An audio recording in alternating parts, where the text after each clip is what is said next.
Alright guys, तो जैसा कि हम सब जानते हैं कि आज का मैच और आज दुनिया दो पार्ट में डिवाइड होने वाली है क्योंकि इट्स एल क्लासिको डे। और यहाँ से कोई टर्निंग बैक नहीं है। Either you are a Real Madrid fan or either you are a Barcelona fan. तो वर्ल्ड दो पार्ट में डिवाइड होने के लिए रेडी है। पर कहीं ना कहीं मैच से पहले काफ़ी ज़्यादा बवाल कट चुका है, बहुत ज़्यादा कंट्रोवर्सीज हुई है रेफरीज को लेके, रियल मैड्रिड टीवी को लेके। लेकिन बार्सिलोना इस टाइम पूरे चिल मोड में है, पीछे बैक सीट पर बैठ के आराम से पॉपकॉर्न खा रही है, कहीं ना कहीं पॉपकॉर्न का मजा ले रही है। स्पेनिश फुटबॉल फेडरेशन वर्सेस कहीं ना कहीं रियल मैड्रिड हमें देखने को मिला कल रात में। और रात के 1 से 3 बजे तक लेकर भयंकर ड्रामा चला है। कभी रिपोर्ट्स आ रही थी कि Real Madrid are thinking to boycott this match, Real Madrid नहीं खेलने वाली इस मैच में। और फिर हमें अपडेट मिल रही थी कि कहीं ना कहीं बहुत कुछ हो सकता है, पर नहीं हुआ ऐसा। तो इस कहानी की शुरुआत होती है आज से ठीक एक हफ्ते पहले जब रियल मैड्रिड के official channel real Madrid TV ने कहीं ना कहीं जो रेफरी होने वाले हैं एल क्लासिको में, उनके खिलाफ कई सारे वीडियोस निकाले और बहुत कुछ ड्रामा कटा कि बार्सिलोना की विन परसेंटेज उस रेफरी के अंदर बहुत ज़्यादा अच्छी है और वेयर एल्स रियल मैड्रिड की विन परसेंटेज बहुत ज़्यादा ख़राब है। फिर उनके बहुत सारे ख़राब डिसीजनों को दिखाया गया रियल मैड्रिड टीवी के द्वारा। और कहीं ना कहीं ये बहुत ज़्यादा चीप हरकतें थी रियल मैड्रिड की तरफ से, बोलना नहीं चाहिए, पर आप दुनिया के सबसे बड़े क्लब हो और आपको ये सब शोभा नहीं देता। क्योंकि आपके स्टार प्लेयर, आपके खुद के गोलकीपर टीबो कोर्टवा ने कहीं कुछ दिन पहले स्टोरी लगाई थी कि हमें रेफरीज के डिसीजन के ऊपर रोने बंद करना होगा क्योंकि वी आर रियल मैड्रिड, हमें अच्छा फुटबॉल खेल के जीतना है, हमें बस मैचेस जीतने हैं, चाहे वो कैसे भी जीते, पर हमें डिसीजन के ऊपर रोना से हटना होगा। तो कहीं ना कहीं इस बात से बिल्कुल विपरीत हुआ है रियल मैड्रिड के द्वारा। और कहीं ना कहीं उन्होंने कल ओपन ट्रेनिंग सेशन होती है ऐसे बड़े फाइनल के पहले, उसको भी उन्होंने कैंसिल कर दिया। मैच के पहले जो प्रेस कॉन्फ्रेंस होता है, कहीं ना कहीं कार्लो एंचेलोटी आते हैं और उनके साथ एक रियल मैड्रिड का कोई प्लेयर आता है, वो भी उन्होंने कैंसिल कर दिया। और फिर इसके बाद जब भी एल क्लासिको होता है, चाहे वो चैम्पियंस लीग में हो, चाहे वो कोपा दिल रे में हो, चाहे स्पेनिश सुपर कप में हो, चाहे ला लीगा में हो, तो कहीं ना कहीं ये दोनों क्लब का रूल है कि दोनों क्लब के प्रेसिडेंट, रूल नहीं, एक तरह से कह सकते हैं कि ये एक बहुत अच्छा कहीं ना कहीं ये डिसीजन था कि दोनों क्लब के प्रेसिडेंट एक लंच या फिर डिनर में मिलते हैं और कई सारी चीज़ें डिस्कशन होती है बिफोर एल क्लासिको। तो कहीं ना कहीं वो भी कैंसिल कर दिया रियल मैड्रिड ने और बहुत ज़्यादा बवाल कट रहा था इसको लेके। फिर उसके बाद रियल मैड्रिड ने कहा कि हम इस मैच को बॉयकॉट कर देंगे कम्प्लीटली अगर रेफरी चेंज नहीं होते तो। पर स्पेनिश फुटबॉल फेडरेशन अपने डिसीजन पे कहीं ना कहीं अड़े रही और उन्होंने रेफरीज चेंज नहीं किया।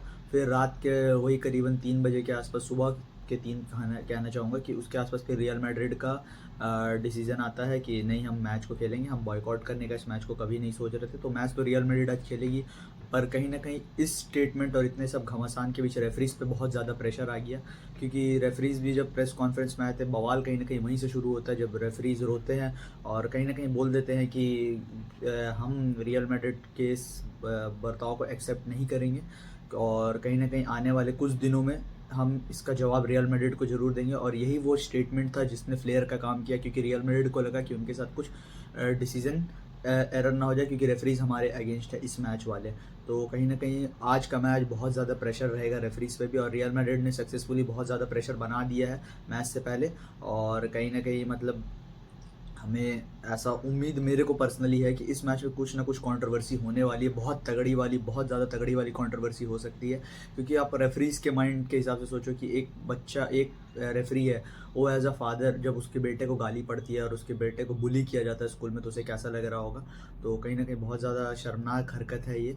बात करते हैं आज के मैच की, तो आज का मैच ऐसी है, ऑलरेडी बहुत ज़्यादा हीटअप हो चुका है और कहीं ना कहीं दोनों कोचेस के आन बान और शान पे ये बात है। कहीं ना कहीं बार्सिलोना का ट्रेबल का जो होप है चल रहा है कि तीसरी बार हम ट्रेबल जीत सकते हैं अपनी हिस्ट्री में, उसको रियल मैड्रिड स्पॉइल कर सकती है और अपना सीज़न बना सकती है। क्योंकि बहुत बार ऐसा हुआ है, 2010-11 का मुझे वो सीज़न याद आता है जब क्रिस्टियानो रोनाल्डो का वो हेडर आया था। उस साल भी पेप गार्डियोला के अंडर हम ट्रेबल के लिए कम्पीट कर रहे थे कहीं ना कहीं, पर ट्रेबल का हमारा होप अधूरा कर रह गया कि जब ड्री मारिया का वो क्रॉस है और क्रिस्टियानो का एक शानदार हेडर और कोपा दिल रे हम हार जाते हैं, हमारा ट्रेबल का होप कहीं ना कहीं ख़त्म हो जाता है। और उसके बाद वो 2014 का कहीं ना कहीं गैरेथ बेल का सोलो रन जो मार्क बात्रा का करियर को कहीं ना कहीं उन्होंने समाप्त कर दिया था उस मैच में, वो ट्रॉमेटाइज हो गए थे मार्क बात्रा उस गोल के बाद।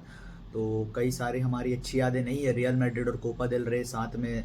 जब भी हमने रियल मैड्रिड पिछले 3 बार किया और इससे पहले हम रियल मैड्रिड शायद, if I am not wrong, हम 2023 के सीज़न में हम उनसे सेमीफाइनल में मिले थे और वो हम हार चुके थे कम्प्लीटली दोनों लेग में, और हमारा ट्रांजिशन पीरियड चल रहा था कहीं ना कहीं। और हम लास्ट टाइम हमने रियल मैड्रिड को कोपा देल रे फाइनल में शायद if I am not wrong 90 में हराया है। बहुत साल हो गए उस चीज़ को, पर कहीं ना कहीं मैं इस मैच के दौरान काफ़ी ज़्यादा अपने आप को कॉन्फिडेंस महसूस कर रहा हूँ, क्योंकि हंसी फ्लिक ने हम पे वो ट्रस्ट और हमारी मेंटालिटी में कहीं ज़्यादा बूस्ट किया है। इस टीम को बहुत ज़्यादा आगे ले जाने का काम किया उन्होंने, और इस टीम को कहीं ना कहीं एक गोल स्कोरिंग मशीन में कन्वर्ट किया। एक ऐसी टीम जो कि डिफेंड करना जानती है, जो पिछले कई सालों से बार्सिलोना की प्रॉब्लम थी, 7-8 सालों से, कि हम डिफेंड नहीं कर पाते थे। बड़े मैचेस में हम चोक कर जाते थे, चाहे वो रोमा हो, लिवरपूल हो, पेरिस सेंट जर्मन हो पिछले साल वाली। तो कहीं ना कहीं इस टीम को हंसी फ्लिक ने कहीं ना कहीं डिफेंड करना सिखाया है। ऑफसाइड ट्रैप हमारा बेस्ट है यूरोप में, पर हम उसके लिए उस पर हम हमेशा खड़े नहीं उतर सकते। कभी ना कभी एक माइनर सा मिस्टेक होगा, बूम, खत्म, गोल पड़ जाएगा, कहानी खत्म हो सकती है। रियल मैड्रिड के लिए ये मैच करो या मरो है। अगर वो कोपा देल रे जीतते तो वो अपना सीज़न कहीं ना कहीं बचा लेंगे, पर कोपा देल रे अगर वो नहीं जीतते तो उन्होंने जो स्टैंडर्ड सेट किया है उसके हिसाब से बहुत ख़राब सीज़न रहेगा उनका। और कहीं ना कहीं क्योंकि कोपा देल रे ही एक ऐसा मैच है जो कि रियल मैड्रिड के खुद के हाथों में है। 1-on-1 खेलना है, अगर हरा दो तो ट्रॉफी ले जाओ। क्योंकि अगर एल क्लासिको अगर वो हमें हरा भी देता है ला लीगा वाला, तो भी बार्सिलोना के पास 1 पॉइंट की लीड रहेगी। कहीं ना कहीं उनको बार्सिलोना को कोपा ला लीगा में हराना भी होगा, और कहीं ना कहीं उन्हें हमसे एक फेवर भी चाहिए होगा, हमारे एक और मैच खराब, तब वो ट्रॉफी जीत सकते हैं। पर कोपा देल रे पूरी तरीके से उनके हाथों में है, तो कहीं ना कहीं वो पूरी जान लगाएंगे इस मैच के पीछे। और फॉर्मेशन मेरे हिसाब से 4-4-2 डायमंड रहेगी रियल मैड्रिड की, क्योंकि कार्लो एंचेलोटी ने कहा कि मुझे अब सिस्टम चेंज करना है। कहीं ना कहीं हमें लग रहा था कि बिलबाओ के अगेंस्ट हमें वो सिस्टम देखने को मिलेगा जो सिस्टम के तहत वो खिलाना चाहते हैं, पर बिलबाओ के तहत हमें देखने को नहीं मिला। हालांकि अभी लास्ट मैच जो उनका हुआ गेटाफे के अगेंस्ट, उसमें कहीं ना कहीं कार्लो एंचेलोटी ने, मुझे लगा कि यही सिस्टम वो ट्राई कर सकते हैं बार्सिलोना के अगेंस्ट। तो देखते भी क्या हो सकता है। फॉर्मेशन मेरे हिसाब से रियल मैड्रिड 4 मैन मिडफील्ड खेलेगी, ताकि बार्सिलोना को नंबर में बीट कर दे बार्सिलोना की मिडफील्ड से। क्योंकि मिडफील्ड और मिडफील्ड बैटर, अगर आपने बार्सिलोना को उनकी मिडफील्ड बैटल में हरा दिया तो आपने ऑलमोस्ट मैच जीत लिया। क्योंकि मिडफील्ड में जो अभी बार्सिलोना की जो फॉर्म चल रही है बहुत ज़्यादा अच्छी है। पेड्री जो कि बॉल काफ़ी ज़्यादा कंट्रोल करते हैं, मैच कंट्रोल करते हैं, अपने डिक्टेट करते हैं मैच को बहुत ज़्यादा। कहीं ना कहीं हमें वो उसमें टोनी क्रूज तो नहीं कहूँगा, उनके जूते भरना बहुत ज़्यादा मुश्किल है, और इनिएस्टा तो मैं बोल ही नहीं सकता। पर कहीं ना कहीं पेड्री की जो परफॉर्मेंस आ रही है, आप सोचो कि पिछले 15 मैच अगर आप बार्सिलोना के देखो तो उसमें पेड्री ने कम से कम 10 मैन ऑफ द मैच जीते। तो क्या इंप्रेसिव स्टार्ट है वो। बिना पेड्री को हमने मिडफील्ड से हटाया था डॉर्टमुंड के अगेंस्ट, और आपने देखा कि कैसे हम चोक कर गए। कहीं ना कहीं हम इस सिस्टम से पेड्री को निकाल ही नहीं सकते, तो पेड्री हमारे लिए बहुत इंपॉर्टेंट होने वाले हैं। पर बात करते हैं मैड्रिड की फॉर्मेशन की। गोल में मुझे लगता है तीबो कोर्तुआ होंगे, उनकी जगह कोई ले नहीं सकता। और राइट बैक की क्वेश्चनेबल है, क्योंकि अगर आप लुकस वैस्कस को खिलाते हैं तो रफीनिया उनको एक्सप्लॉइट कर सकते हैं कहीं ना कहीं। तो मुझे लगता है कि फेडे बलवर्डे हो सकते हैं राइट बैक में। सेंटर बैक पेयरिंग मेरे को लगता है रूडिगर और एसेंसियो की होगी, उसमें कोई चेंज नहीं है। लेफ्ट बैक में फ्रान गार्सिया, हमें अपडेट तो रिपोर्ट्स के हिसाब से ही मिल रही है कि Ancelotti is thinking to start Fran Garcia. But एक अपडेट ये है कि फरलान मेंडी अवेलेबल हो चुके हैं, and you know how much Carlo Ancelotti love Ferland Mendy. वो अपने बेटे को शायद उतना प्यार नहीं करते होंगे जितना वो फरलान मेंडी को प्यार करते, क्योंकि उनकी हमेशा उन्होंने तारीफ़ ही की है, तारीफ़ों के पुल बांधे हैं। तो अगर फरलान मेंडी फिट होते हैं, मेडिकल ग्रीन लाइट उन्हें मिल जाती, तो वो भी स्टार्ट कर सकते हैं। 4 मैन मिडफील्ड होगी रियल मैड्रिड की, इट्स क्लियर। और उसमें अब देखते हैं कि वो रॉड्रिगो को बेंच करते हैं, यानी क्योंकि बेलिंगम, चौमनी 2 प्लेयर तो एकदम पक्के तौर पे खेलेंगे।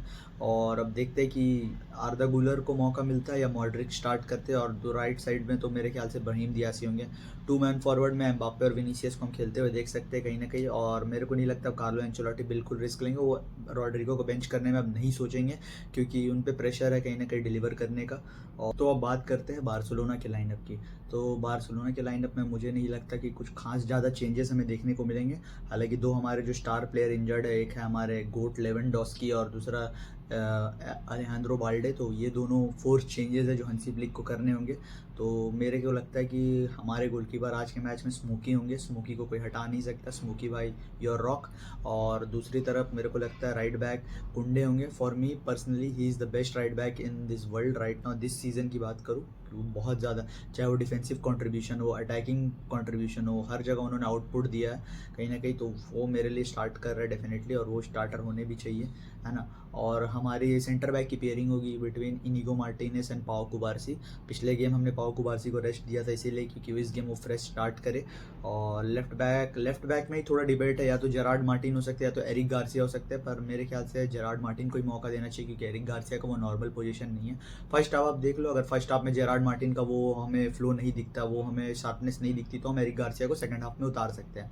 दो होल्डिंग मिडफील्डर्स की बात करूँ तो वहाँ पे फ्रैंकी एंड पेड्री होंगे, उसमें कोई डाउट नहीं है कहीं ना कहीं, और वो ही होने चाहिए मेरे ख्याल से। और हाँ, हमारा जो अटैकिंग मिडफील्डर का रोल है वो डैनी ओल्मो स्टार्ट करेंगे। कई सारी रिपोर्ट बता रहे थे कि हंसी फ्लिक इस थिंकिंग टू स्टार्ट फरमीन, पर मुझे नहीं लगता, क्योंकि फरमीन को वो स्टार्ट करेंगे, वो डैनी ओल्मो के साथ ही जाएंगे, क्योंकि डैनी ओल्मो पूरी तरीके से फिट है, और जो उनके 1-2 टचेस होते हैं वो करंटली उनसे बेटर कोई नहीं ले सकता बार्सिलोना में। पिछले गेम में भी हमने देखा उनके 1-2 टचेस से कितने सारे चांसेस क्रिएट हुए, वो शानदार सा गोल भी उन्होंने 1-2 टचेस के दम पे, वो जो स्पीड से बॉल आती है और उनके पैरों पे जैसे लगता है चिपक जाती, बहुत अच्छा कंट्रोल है उनका। वो 3 मैन फॉरवर्ड में मैं पर्सनली सोचता हूँ कि रफीनिया होंगे left hand side, lamin right, और फेरान टोरेस हमें स्टार्ट करते हुए दिखेंगे।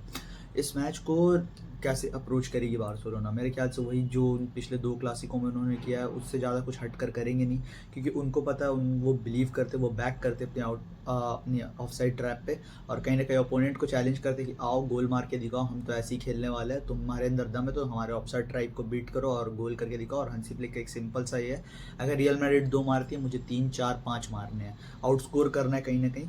पर इस मैच में मेरे को थोड़ा देखो कॉन्फिडेंस तो ही एज अ बार्सिलोना फैन, क्योंकि हंसी फ्लिक ने हमें वो कॉन्फिडेंस जगाया, हमें वो डिफेंड करना सिखाया, उन्होंने बहुत अच्छी मतलब क्लच मूवमेंट में गोल मारना सिखाया। जो अगर हम 1-0 डाउन हो जाते थे, 2-0 डाउन हो जाते थे, हमारा शोल्डर झुक जाता था। लेकिन बेनफिका वाला मैच याद करिए, जब हम कितना 1-3 का स्कोर लाइन था कहीं ना कहीं, और हम पिछड़ रहे थे, लफीनिया ने लास्ट मिनट विनर मार के हमें जिताया।